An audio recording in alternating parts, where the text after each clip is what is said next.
the heck is an abundance wound anyway? Well, it is a deep-seated belief that you're not worthy of financial abundance. And it's really rooted in this belief that there's not enough, or even more fundamentally, that I'm not enough. Whew. And I can relate to this one. So, financially, of course, it can show up with patterns like compulsive spending, or on the other side, excessive saving. Maybe a fear of investing, getting into the stock market. Or it's that constant sense of financial instability, even when that's not how your life actually is, or maybe circumstances have improved. I am Gloria Grace Rand, founder of the L.O.V.E Method and author of the #1 Amazon bestseller, Live, Love, Engage: How to Stop Doubting Yourself and Start Being Yourself. In this podcast, we share practical advice from a spiritual perspective on how to live fully, love deeply, and engage authentically, so you can create a life and business with more impact, influence, and income. Welcome to Live, Love, Engage.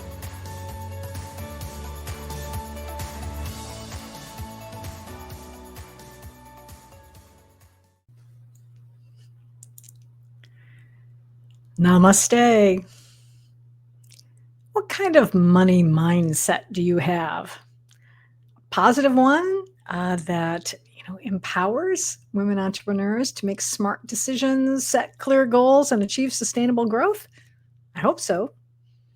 However, if money isn't quite flowing into your business or your life the way you'd like, it may be due to an abundance wound. So today, we're going to be examining the stories that can block financial success and help you heal that abundance wound. And we're going to be talking about what it looks like. So in case you think you don't have it, you may start to think otherwise, possibly. I hope not. But first, as always, I want to welcome you to Live, Love, Engage, especially if this is your first time joining us. I am Gloria Grace, founder of Align to Shine Academy, and I empower women over 50 to overcome life's challenges so they can embrace who they are, lead boldly, and shine their light in the world. So, what the heck is an abundance wound anyway? Well, it is a deep-seated belief that you're not worthy of financial abundance.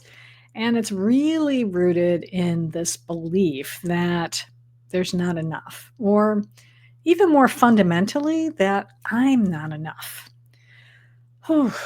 And I can relate to this one because I definitely have had that come up in my life. I mean, it definitely, when I first started my business way back in 2009, and I wrote about this in my book, Live, Love, Engage, that I discovered that I had a lot of limiting beliefs around money, and in researching and getting ready for this episode, also just sort of reminding myself of how that showed up for me.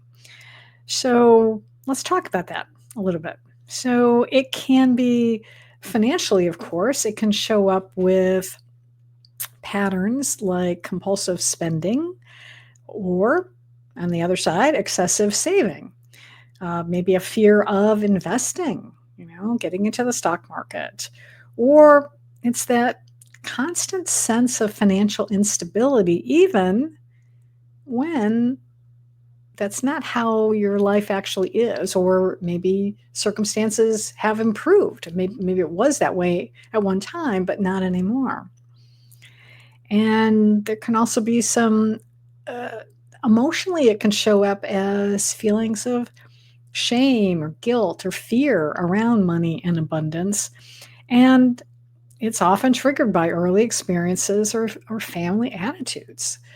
And again, I'll say from my experience growing up that my mom definitely had was always feeling like we didn't have enough, and she would rely on her mom to be able to help her out, to help our family out financially. And even though both my mom and dad worked, and they did, and this is even in the 70s, and then not as many women were in the workforce. So, they were working full time, and as my beloved sister, who's not with us anymore, used to needle me about, is that you were spoiled, Glor. And it's like, and I realized now that, well, in a lot of ways, I mean, I did have some traumatic things in my childhood, but overall, I had dance lessons. In fact, my mom quit smoking to help pay for my dance lessons. I was in Girl Scouts. I had guitar lessons. I had organ lessons. So, and then later on, my mom bought tickets to Broadway shows. We would have, those plans where you get, what is the word? I can't think of it. Like, a package of shows that we would go to.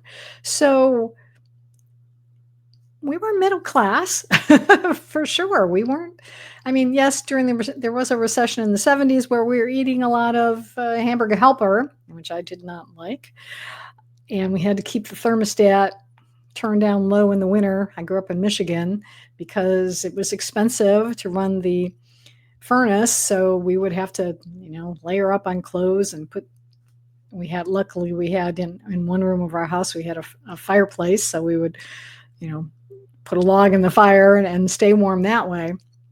But it's still, there was a lot of this stuff that showed up.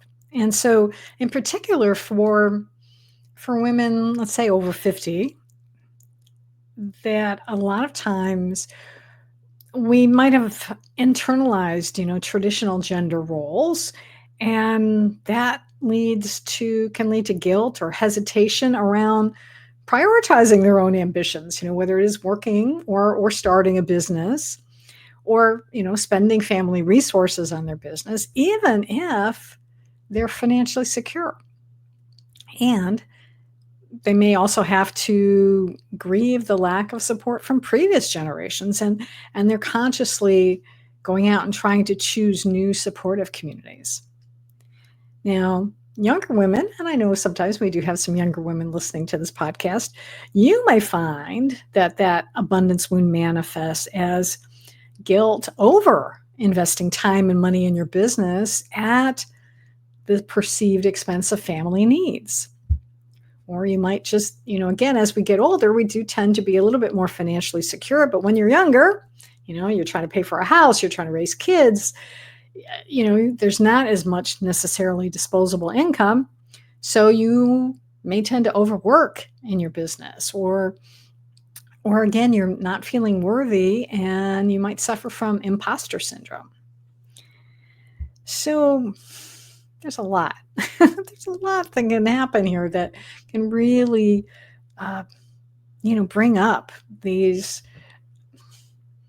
issues around money where we don't feel like we have enough. And a lot of too is, there's a lot of common money stories that, especially, and again, I think I'm hoping, I know I tried with my kids, I think, not to repeat these stories, but hopefully, and they're doing pretty well. So I think we're okay. But I know for let's say baby boomers in particular, and maybe Gen X, possibly. I forget which generation came after, I guess Gen X. But you might have heard things like money doesn't grow on trees, or you got to work hard for every penny. In fact, there's a lovely, there was the old Huey Lewis and the News song, you work hard for the money, so hard for the money. We hear these things. It comes through.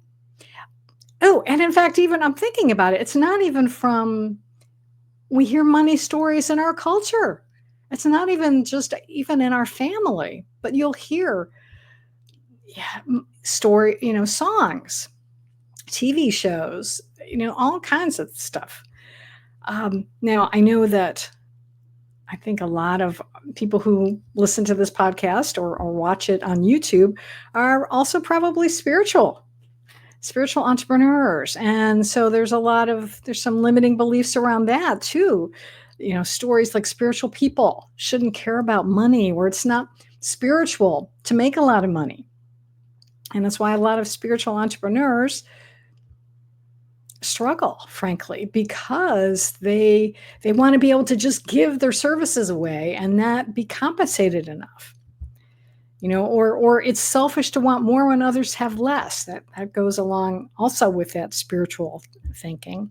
Or even for older, folks, I'm too old to start over financially.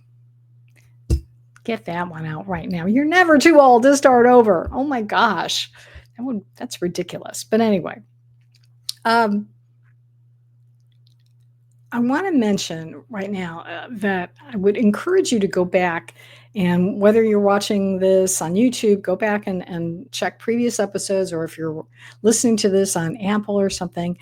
A few weeks ago, I had a wonderful interview with Michael-Ann Volterra, and she's also deals with money. And she talked about a concept called noble poverty. And so we both agree that money is energy, or a form of energy. But I want to share this with you, but then also go back in and rewatch that episode, listen to that episode, because there's a lot of good information in there. But I'm focusing today on this abundance wound and how to heal it. But we covered a lot of stuff. But anyway, she says that, when we constantly give without receiving, it creates an imbalance. And she said that she likes to think of it as a receiving valve. And sometimes it gets stuck and we become overgivers. But being an overgiver isn't healthy, because this is what can lead to burnout and self-sacrifice, or even martyrdom. And we wouldn't want our loved ones to live that way. So why are we accepting it for ourselves, for heaven's sakes? So it often comes down to whether or not we truly believe we deserve to receive. And so again, this ties into those deeper issues of self-worth, which is not the same as net worth, which is your money. But it is just important. So again, I really encourage you to check out that episode, because this concept of noble poverty, and like I said, I know I've had to get over it myself. And one thing I want to talk about actually too is the fact that we really do need to get over this, especially for spiritual entrepreneurs, but actually anybody who has this abundance wound, because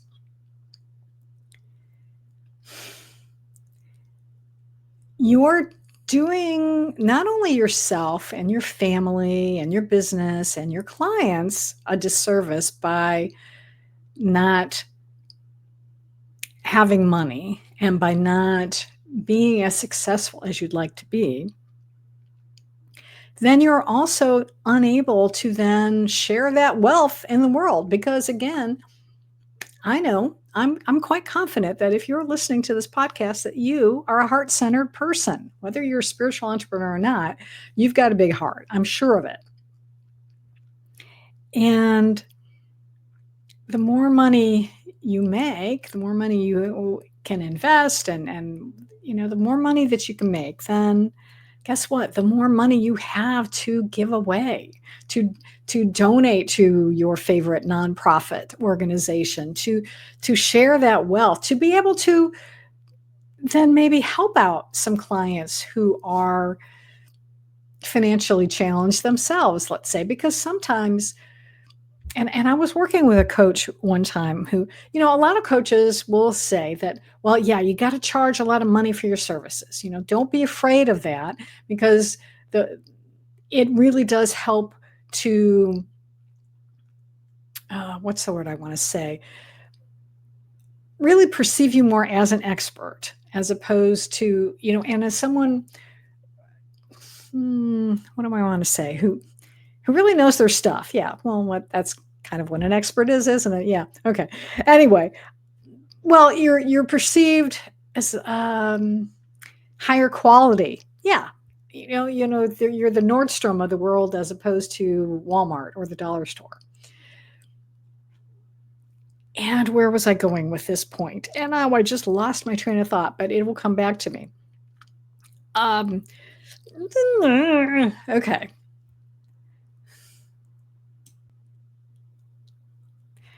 Okay, I remember now the point I was trying to make. I was working with a coach one time, and he, I know a lot of people, as I said, a lot of people will say, well, you got to, charge, really do not be afraid. Let's put it that way. Don't be afraid to raise your rates regularly. Don't be afraid to charge a higher premium for your services.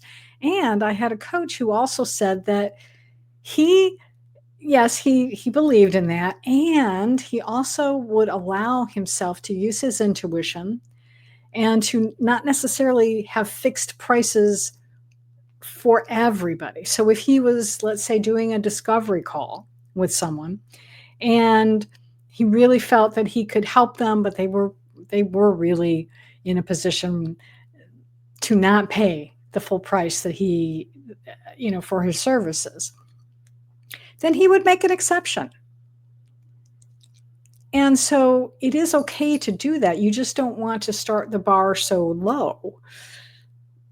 So you want to be able to have some flexibility in your pricing of your services.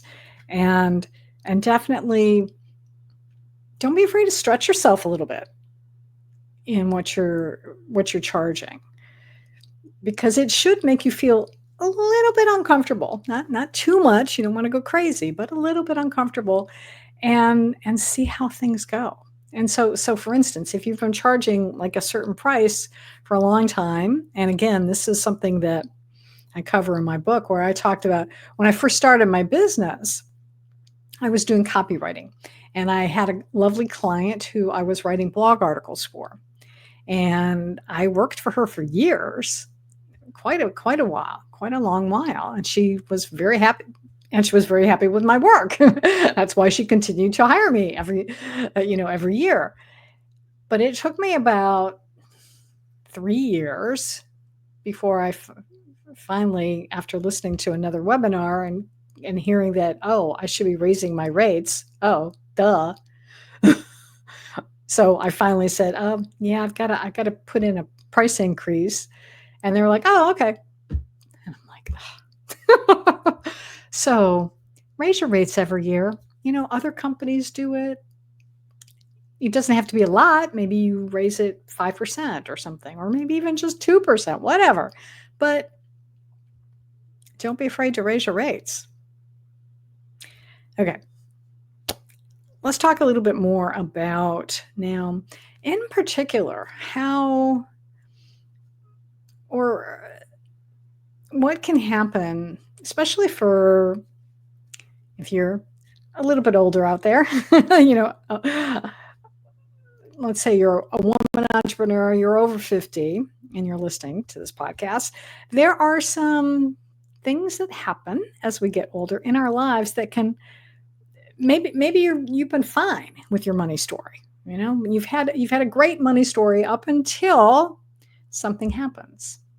And those things can be things like, now you're an empty nester and you're not sure what to do with yourself now. You've been this great mom and now your kids have flown the coop and they don't need you quite as much. They still need you.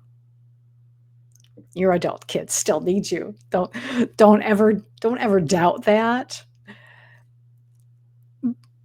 And they don't need you quite as much. So you have to kind of figure out, okay, well, what do I want to do now in this next chapter of my life?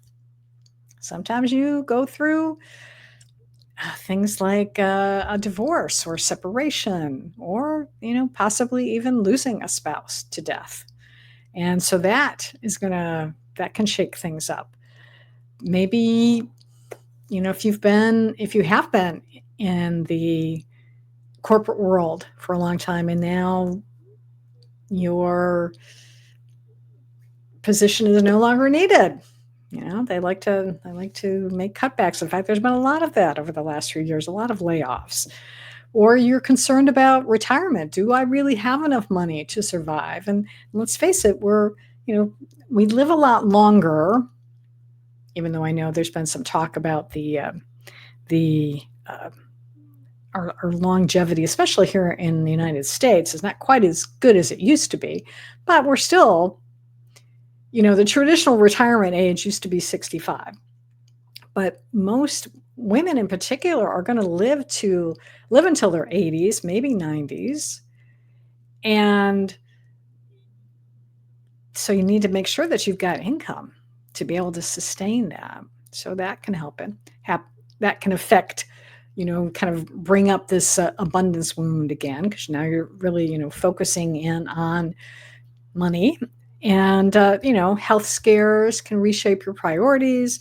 Maybe you're caring for aging parents while you're still perhaps supporting your adult kids some way. So all these things, like I said, if you haven't experienced issues with money in the past, these things sometimes can bring them up. So I just want you to be aware of them. And I want you to be aware of how not only this shows up, let's say, in your business, as we talked about earlier, it can also show up in your body. Our bodies can hold on to these money stories, and it can create some financial stress can then affect your body.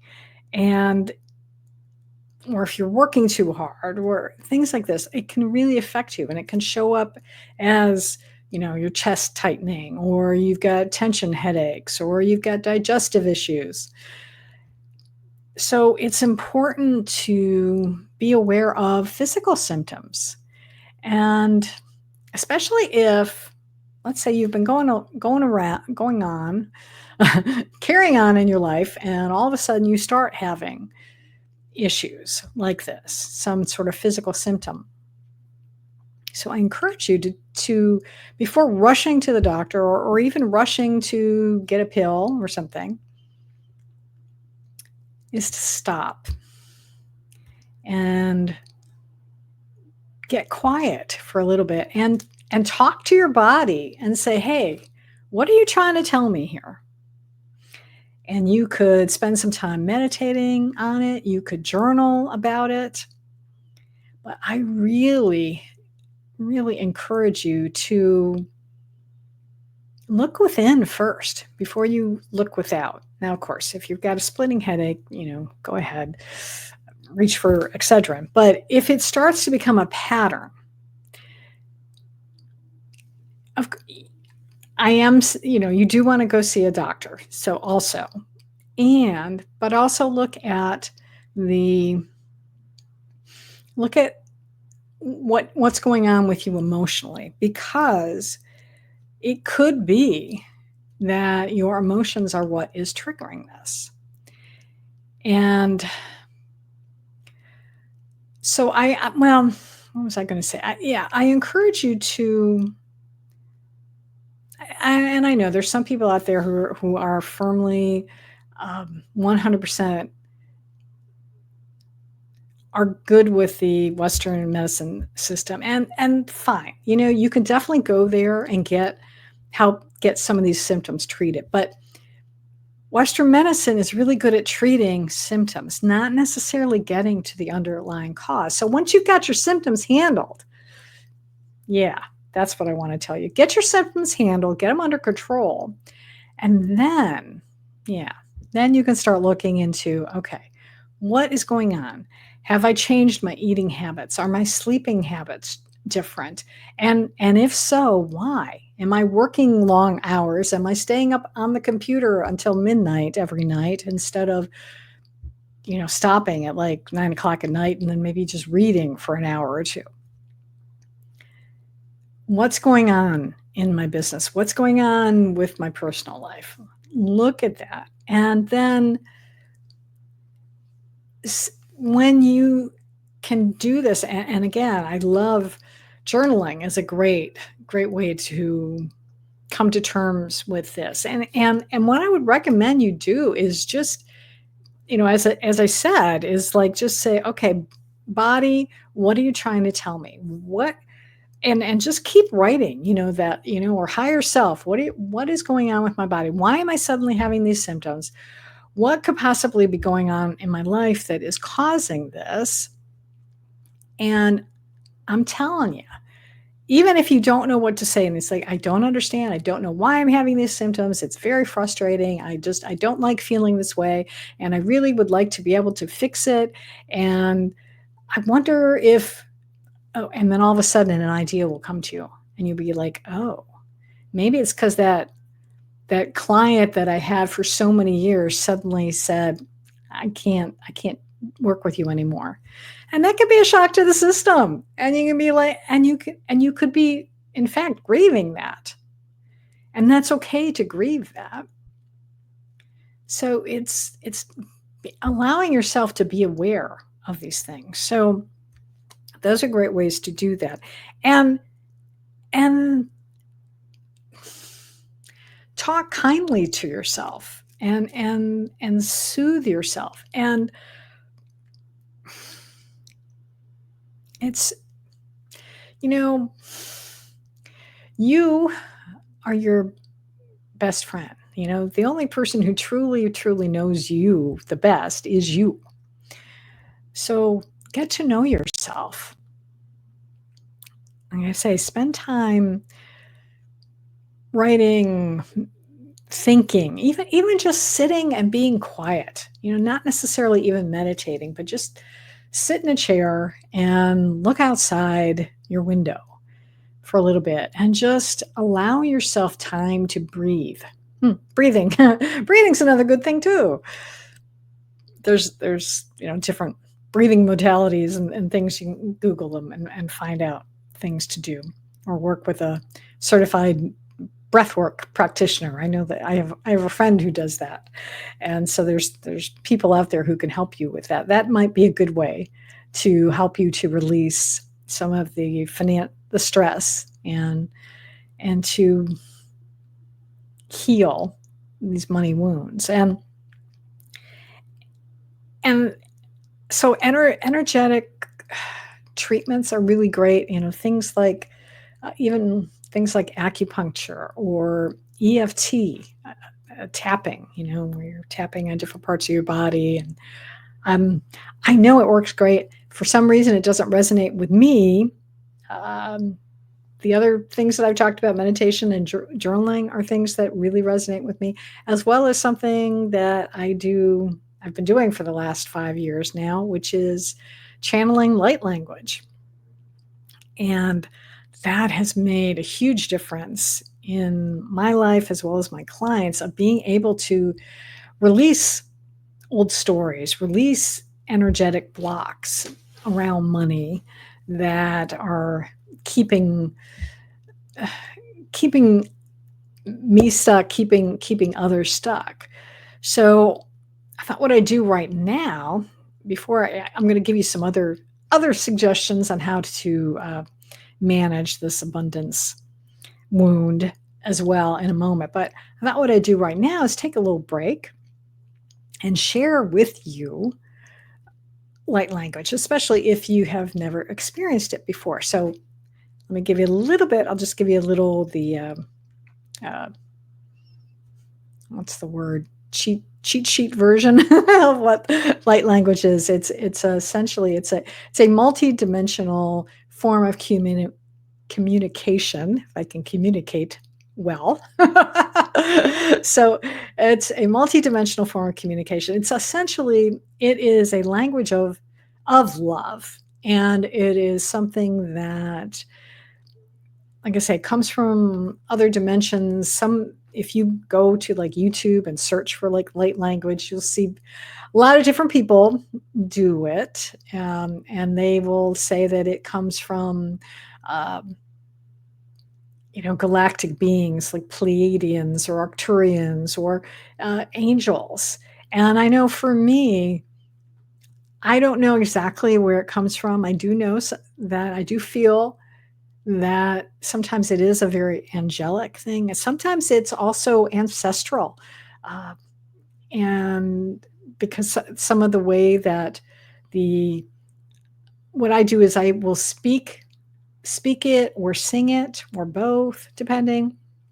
And it's a language that your left side of the brain, the logical brain, is probably not going to be able to translate. I would say 99.9% of the time, you're not going to be able to understand it.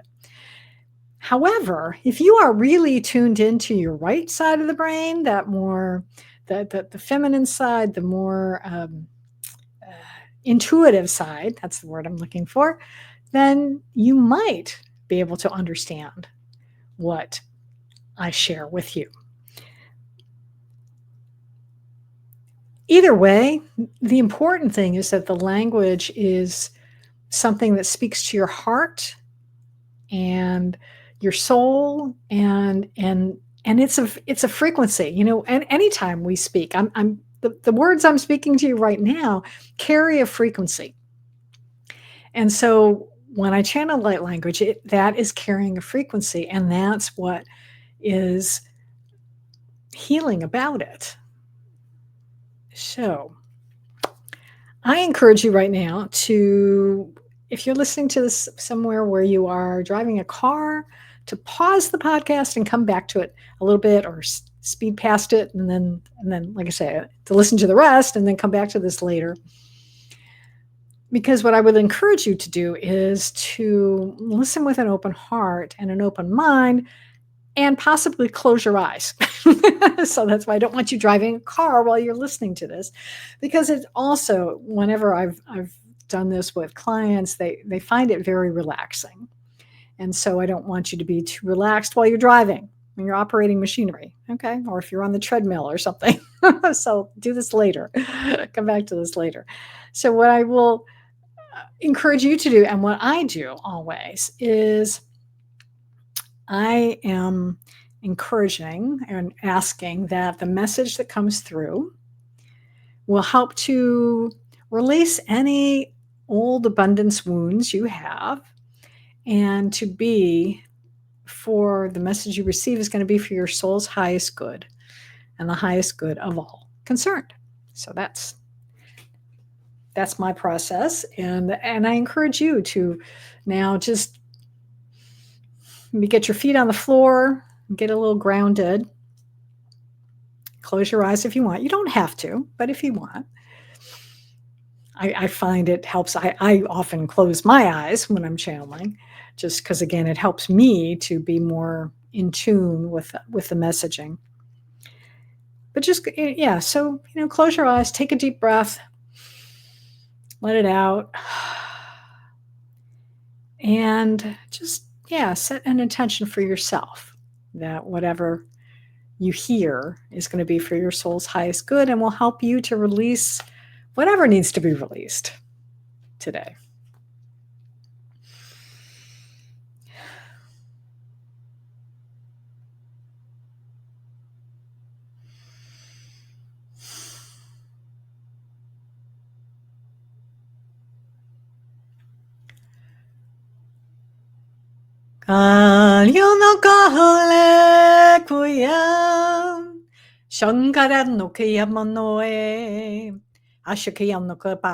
Koran kriye koishakadana, koyano koyabachanokua, kasiano kapana, kariano koyamanaka, sano kari, kariano kapa, koshano koyabatakayana shia, kolika kuhu,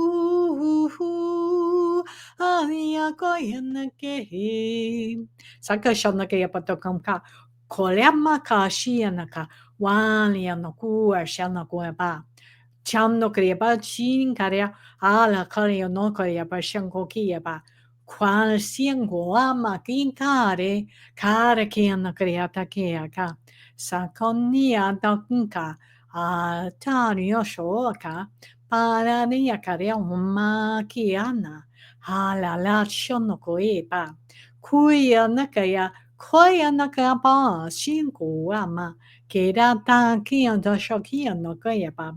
Kako koyana ishanko anake anakaye ano shana akayashakaya pakia wona koyamakara hakani anakaya pashanki. Kodandun kua maki karia. Ana kriya no kuebe. Kushona kabata. Hana kriya. Hana kriya. Hana ki. Pata korianda ke. Ataki manu. Asa kiana. Paleata. Paleato. Paleadon kia manda kriya bata. Kasha no kriya bata.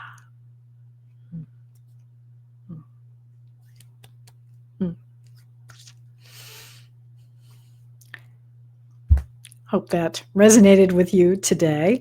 And if you would be interested in having a private session with me, you're certainly welcome to do that, because then I love working one-on-one with folks, because then we are able to really deal with whatever your specific issue is. So you can schedule a light language session with me. And if you go to bit.ly/ capital L, capital E, lowercase podcast, and then the number 30, you can schedule a 30-minute session with me, and I will have that. I'll have that in the show notes as well.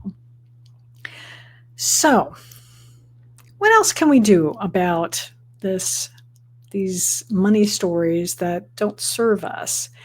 Well, I'll tell you one other thing that I've learned how to do. And again, I learned this from another coach who is a money coach, and she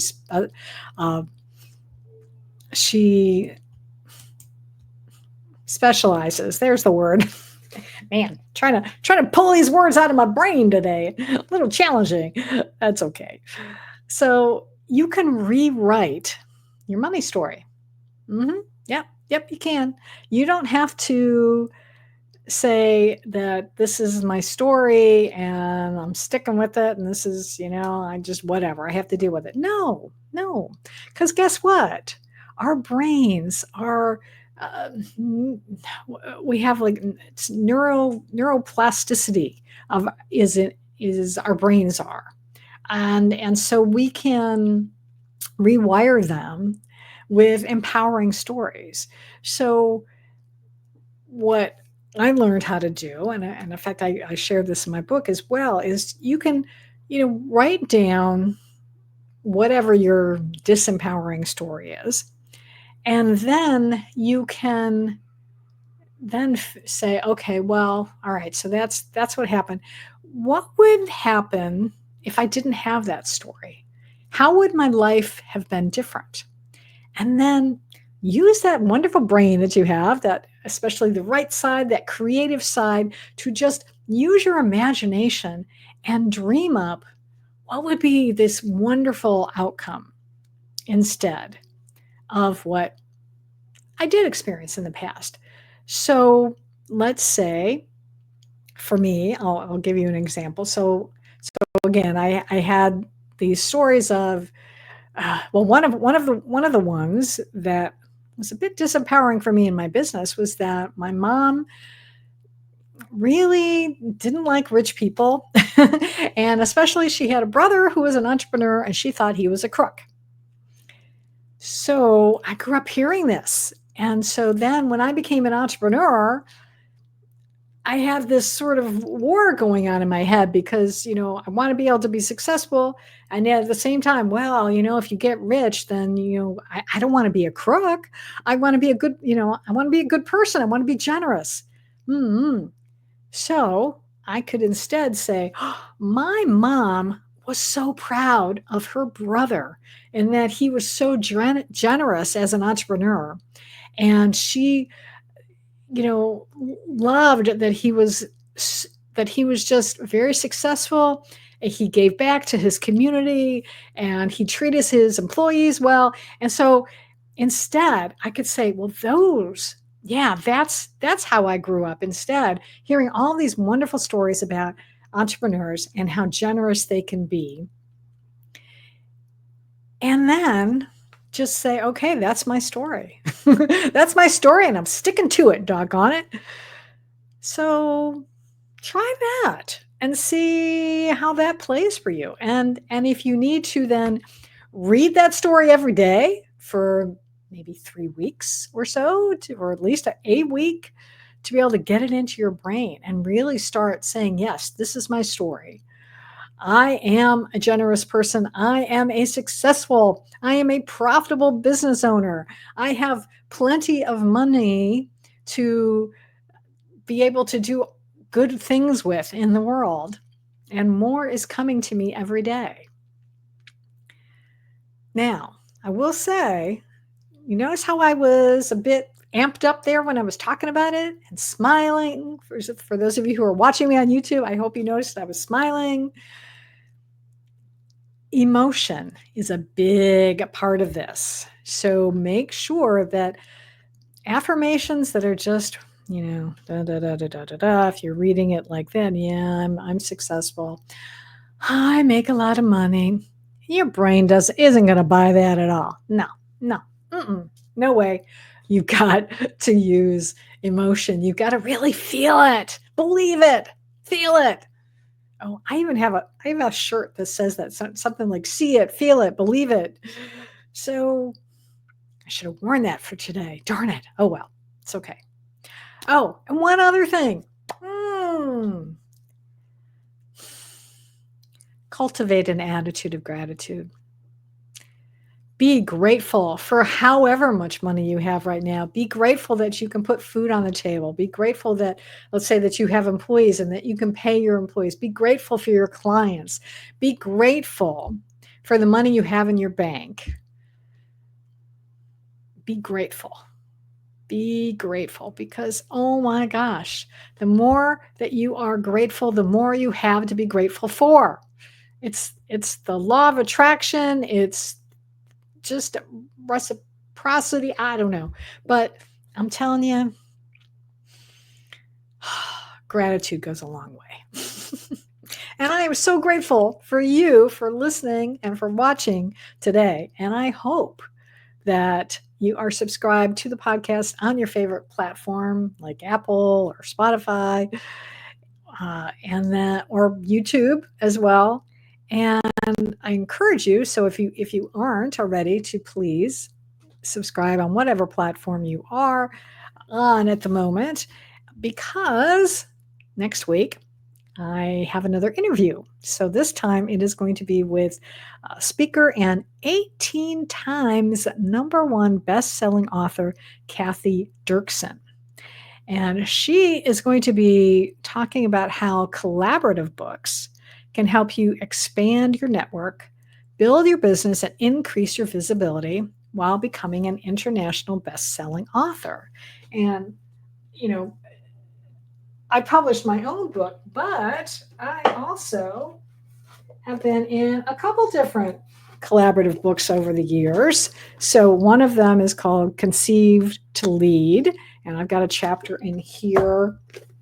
I forget what it was called. There was something about, oh, there it is. Oh, I turned right to it. It's called Reluctant Leader No More, author Gloria Grace Rand, right there. And then I was also in this one called Unscripted, How Entrepreneurs Leap and Find Success, real life advice from entrepreneurs making it happen. And I don't remember what my story was. Mine.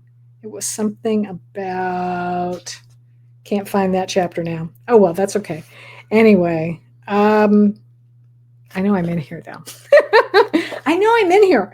But anyway, these are great. Being in a collaborative book is really great because you get to become a #1 bestseller, and hopefully the person who's doing this knows what they're doing, can tell you about it. And it's not as intimidating to write one chapter as it is to write a whole book. So it's a good way to get your feet wet. And these are also great as, number one, it establishes you as an expert. You can use it as a business card, frankly. You can give it away to clients or you can sell them. But we're going to talk more about that, all of that next week. So I hope you will tune in for that. And I think that's going to do it for this week. So until next time, as always, well, for those of you who've watched the show or listened to the podcast for a while, know I'd like to end it by encouraging you to go out and live fully, love deeply, and engage authentically.